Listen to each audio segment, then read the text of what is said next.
Okay, so setup wise, not a massive tweak. I mean, if I said to someone who hadn't sort of seen this lesson, okay, what's the difference there?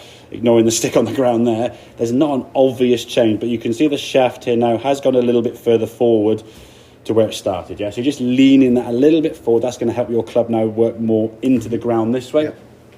Hit ball, then turf, ball goes up in the air.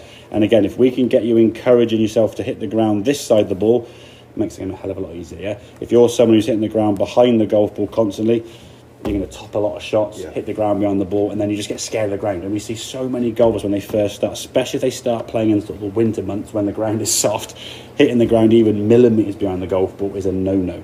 So then they become so scared of actually contacting the ground, they're trying to keep their head down and not hit the ground. It's just like your arms start pulling up. So you've got a combination of so many different variables trying to figure each other out. The results are never going to be very good. You might get 1 in 5 good, the other 4 or 5 are going to be a variety of top, fat shots, whatever it may be, okay?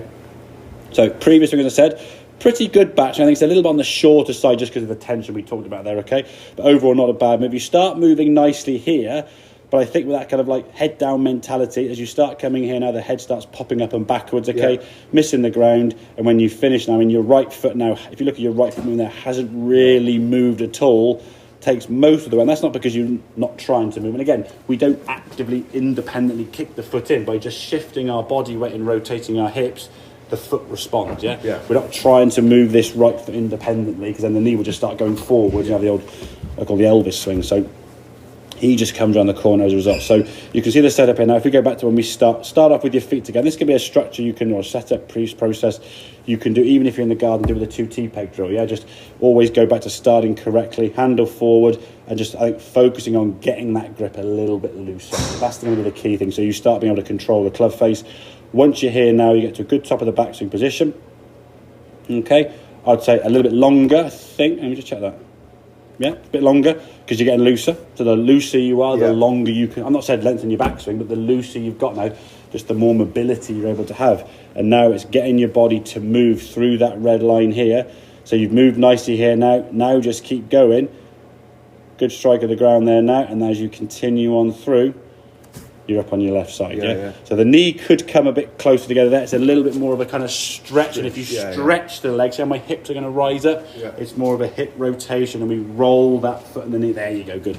So we roll that lower half. And again, the lower half is going to be key to what the top half can do, therefore how well we shot the golf ball. But look at the difference in those two kind of finish positions. That, to me, looks like a golf swing. When you finish on your left side, in balance, and you're able to stay there well after the shot, just that last sort of step movement there. But for the most part now, in terms of the swing, it's a good movement, nice rotation back, good strike, and balance for a good 2 or 3 seconds after. So if you can encourage that movement, get your body moving better. For me at the moment now, it's about getting your engine to work better, yeah? Don't worry about direction at the moment too much, because where that last has gone 20 yards off, like, that's absolutely fine. I can get around a golf course and you're going somewhere. I think it's just going to be the handle a little bit forward. What I look for is like a sort of lowercase y, which you've got instantaneously, yeah? Setup changes we generally see happen like that. If I said to you now, just put your right foot back, you would be like, oh yeah, I can do that, yeah? It's not a difficult thing to do. Swinging the club at 80, 90 mile an hour, making changes, takes a bit of practice, obviously, yeah? So if we can do that drill, like I said, put in 2 tees either side of the golf club on the ground, and start off with a swing length that maybe just to here somewhere, yeah?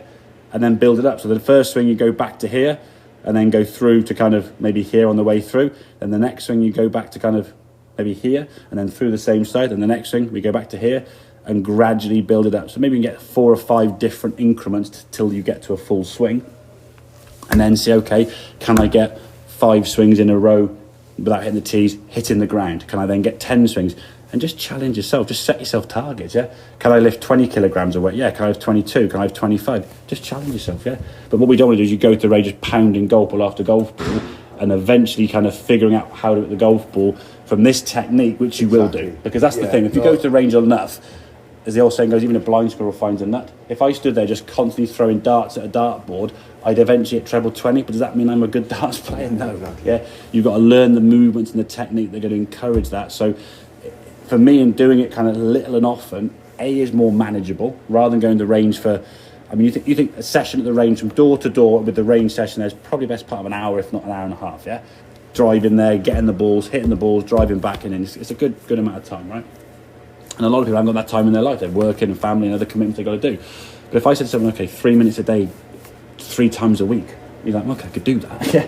Put the kettle in the kitchen and stuff and just go in the garden for 2 minutes, just make some swings. And the more you do that, the less stress on the joints. Because you said yourself, when you go to the range, it does hurt your hands if you're gripping on that tight. You're using your muscles unnecessarily.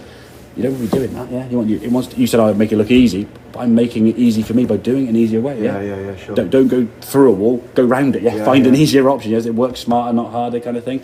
So we can learn to grip it loose and learn to control that club, and then you just get really, really good at knowing I can hit the ground there. Once you can do that, then it's just a face control issue, which we can talk about maybe next time. And then it's about getting on the golf course and learning kind of your distance control. So if I said, okay, let's hit this one 30 yards, hit this one 70 yards, 90, 100, all these different distances, that you'll start learning pretty well. Okay? Does that make sense in terms of what we're looking at there? Yeah. So I think definitely. Setup tweak, just obviously getting that lowercase y. Backswing wise for me is pretty good. I think the looser you grip it, the further back you're able to go, just instinctively without even thinking about it, okay? Yeah. It's now getting this hip now to move that way, as we said with that drill. Again, I would do that every day if you can. Just like brushing your teeth, just stand there, just hip, move and rotate. You do that every single day, it'll just become easy, yeah? Anytime you do something a lot, I mean, they say what 10,000 reps is muscle memory, yeah? You think 10,000, that's a lot of range balls down on the driving range, 10,000 shots, isn't it, yeah? But if you did that for 2 minutes a day, twice a day, say 4 minutes, you could probably get 50 a minute. That's 200 a day. Yeah, easy. Over a week, that's going to be 1,000. Give you a weekend off. That's a month. You've got 4,000. By start of the season, April, you get 10,000. Yeah, doing it twice a day for 2 minutes, which is nothing when you look at it in the grand scheme. Now I know nobody's ever going to go and do that every single day. There'll be days they forget, or you're just rushing, or whatever. But if you can just structure in a small little window every single day, you just get used to what the club's going to feel like in your hands, used to striking that low point. It will increase your consistency, so you become less inconsistent. Yeah? Golf isn't consistent by nature. I mean, nothing's the same. I played nearly 40 years. I've never hit the same shot twice. So you're never really consistent. But if we can increase the consistency level, so your bad shot in some ways is better. At the moment, your bad shot is like a top shot or a toe ender out the side, or when you're at the ground behind the ball, which goes like 50 yards. Yeah. If we can make your bad shot like that last 116 yards, just a bit to the left or a bit to the right, rather than 140, then we're in a good position. Okay, mate. Is that all the shots on the left? Is it? That's your last one. They're not all your dots. That's from the previous range. To be fair, yeah, you hit about 30 or 40 of them. So yeah, we can show the numbers on the last few. To be fair, but yeah, that's a good job. To be fair. So okay, let's take a few more. Then we'll see how it goes next. See if you can remember that feel now, because you've had a bit of a break, and we'll see what it's like now. Okay, so good setup, loosen that grip, and then just focus on that finish position, getting that body to work better with a nice sort of strike of the ground as we come to the hitting area. Okay, mate.